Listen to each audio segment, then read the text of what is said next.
Là, ce que j'essaye de voir, c'est à partir de quel moment, une fois qu'on est passé à travers, la voile reprend son vol. Et là, c'est surprenant, parce qu'on a vraiment beaucoup de débattement, une énorme marge de surpilotage. On va refaire en se concentrant. Et voilà, là, je commence à relever les mains. La voile se reconstruit. J'ai l'impression que c'est l'aile que j'ai essayé qui a la plus grande marge de surpilotage. Je détruis le profil, je commence à relever les mains. J'ai les mains ici, c'est ce qui est fou, hein, je veux dire. Là, il y a très peu de voiles qui se remettent à voler avec les mains ici. Ouais, c'est top. On va se faire une vrille pour voir. On a encore un peu de hauteur. Ok, ouais, ça s'arrête tout seul.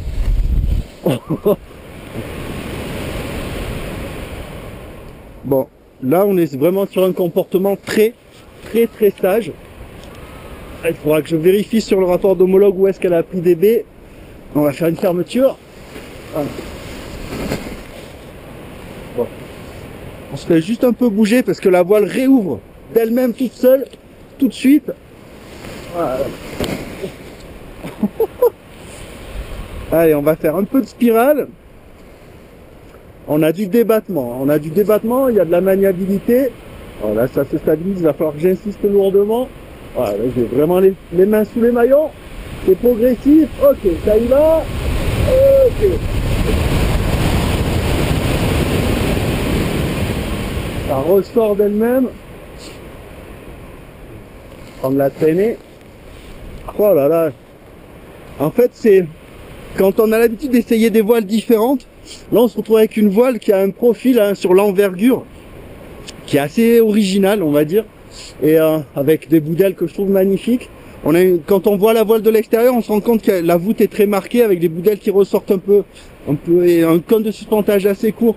Donc c'était intéressant pour moi de savoir quel changement ça allait avoir, si c'était juste de l'esthétique ou si ça avait un vrai intérêt au niveau du comportement en vol. Bon, bah là, on se retrouve avec une voile qui est vraiment soft. Tout ce qui est gestion hors domaine de vol et tout, c'est vraiment, là je suis à 90 kg de PTV, donc 5 kg en dessous du PTV max. Au niveau du comportement hors domaine de vol, pour moi là c'est A, hein, c'est hyper facile, avec une marge de surpilotage que certaines voiles utilisées en école n'ont pas, hein, donc là on a encore plus de marge. Au niveau de la maniabilité, j'avais fait les premiers vols à 86 kg de PTV, donc dans le milieu de PTV c'était pas top. Là je suis à 90 et la réactivité de l'aile, ça a rien à voir. Elle est vraiment sensible à la charge. Là on a un grand débattement, mais ça réagit tout de suite là. Voilà, allez, j'ai 20 cm de frein.